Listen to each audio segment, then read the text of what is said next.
Hey, good Wednesday morning, everybody. Day 3, the Lord's Prayer, as I do my best to dissect the words of Jesus as he gives us this blueprint of prayer.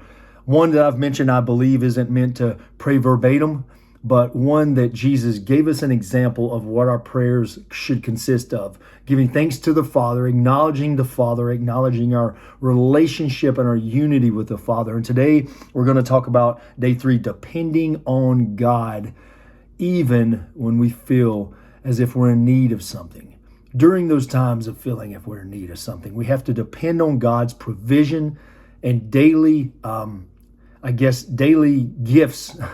That's the word I'm looking for. But today I want us to think about, as we go to Matthew 6, verse 11, it says, "Give us today our daily bread." Jesus specifically said today.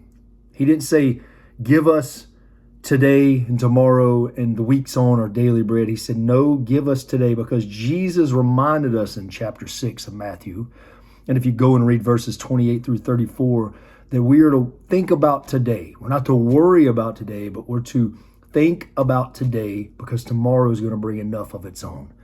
And what did Jesus say there when he said, give us today our daily bread? He's reminding us that daily provision is teaching us to trust God for all things, our physical, our spiritual needs. And we can look at the Israelites in the Bible, in the Old Testament, when God said, I'm going to rain down manna from heaven. You gather what you need for the day, but don't try and have too much, because by the time you wake up in the morning, it's going to be molded, it's going to be rotting, and you're not going to be able to use it. Only get what you need for today. He was teaching the Israelites, as Jesus is teaching us through this prayer, to trust the Lord.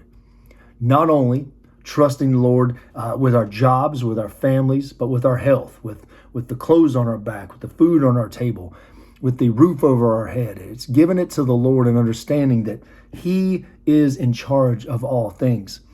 I wrote this down real quick. We must rely and trust God. I think this is a daily exercise that we must put into practice. As Jesus is saying, give us today our daily bread.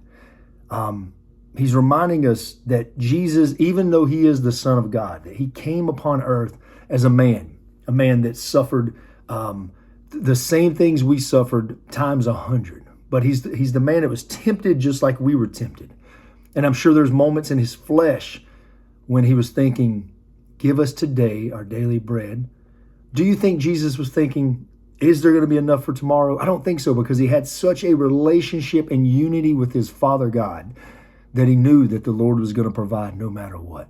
Here's a man, Jesus, that walked with the disciples and instructed them as they would go into these villages, don't take anything with you. Take the clothes on your back, and when you get there, the ones that you're sharing the gospel to are going to provide for you, because you're working for the Lord. You're giving it to God, and you're trusting him and depending on him, and you're asking him, give us today my daily bread. So, as you sit with the Lord this morning, as you're driving to work, and there's something on your mind worrying you down, weighing you down like we all deal with, give it to God. Say, Lord, I don't know why I worry about these things. I'm human. That's how my mind works. But I give it to you, Father, and I trust that today you're going to give me what I need. I trust that today I'm going to draw closer to you and be in more fellowship with you. And I understand your plans. And God will start to reveal things to you. So, hope the word helps today, guys. Matthew 6:11, and also Matthew 6:28 through 34. Very enlightening things that Jesus speaks. I love you, and I'll see you tomorrow.